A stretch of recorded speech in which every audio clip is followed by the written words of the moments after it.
కాకరకాయ అండి, వెరైటీగా కూర చేద్దామనేసి. అంటే గుత్తు కాకరకాయ తెలుసు కదా ఆల్రెడీ.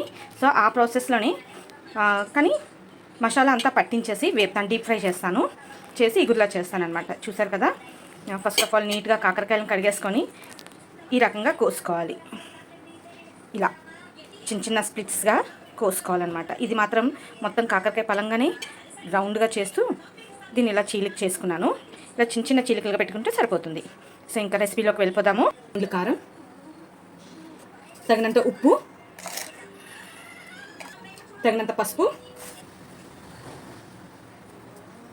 మసాలా తగినంత ఇంట్లో చేసుకున్నది, 1 spoon oil, 1 table spoon cornflour. ఇది ఇలాంటి రెసిపీస్కి బైండింగ్కి అదేవిధంగా ఫ్రై అవడానికి కూడా చాలా టేస్ట్ ఇస్తుందండి. బాగా ఫ్రై అవుతాయి కూడా, ఇలా కాకరకాయ ముక్కలు అవి చక్కగా ఫ్రై అవుతుంది. సో బైండింగ్ కోసం అని చెప్పి మనం కార్న్ఫ్లోర్ వేసుకుంటున్నాము. ఇప్పుడు కొంచెం ఈ మసాలా అంతా ప్రాపర్గా యూనిఫామ్గా మిక్స్ అవటం కోసం అని చెప్పి ఇప్పుడు వాటర్ వేసుకుంటే ఏమవుతుందంటే ఇది చక్కగా ఈ మసాలా మనం చేసుకున్న మసాలా అంతా కూడా కాకరకాయకి బాగా పట్టుకుంటుందండి. పొడి పొడిగా ఉంటే మనకి జారిపోతూ ఉంటుంది కదా, అలా అవ్వకుండా ఉండడం కోసమని మనకి కొంచెం లూజ్గా కలుపుకోండి. మీకు చూపిస్తాను కదా, మీకు అర్థమవుతుంది. ఇలా కలుపుకోవాలి. 1 టేబుల్ స్పూన్ శనగపిండి కూడా వేసుకొని ఇప్పుడు కొంచెం వాటర్ వేసి పలుచగా కలుపుకుందాం. ఇలా లిక్విడ్ కన్సిస్టెన్సీలో ఉండాలి. కాకరకాయ ముక్కలను వేపటానికి ఆయిల్ తీసుకున్నానండి.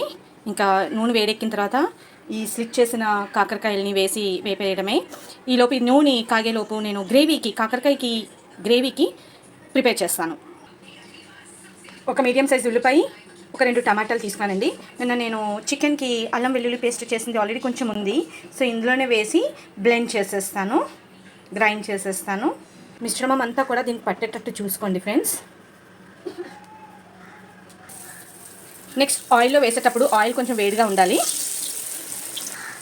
చూడండి, వేసాం కదా, ఫ్రై అవుతుంది. మీడియం మంట మీద ఫ్రై చేసుకోండి, వేగడానికి కొంచెం టైం పడుతుంది. ఒక పక్క వేగిన తర్వాత రెండో వైపుకి ఫ్లిప్ చేసుకోండి. ఇలాగా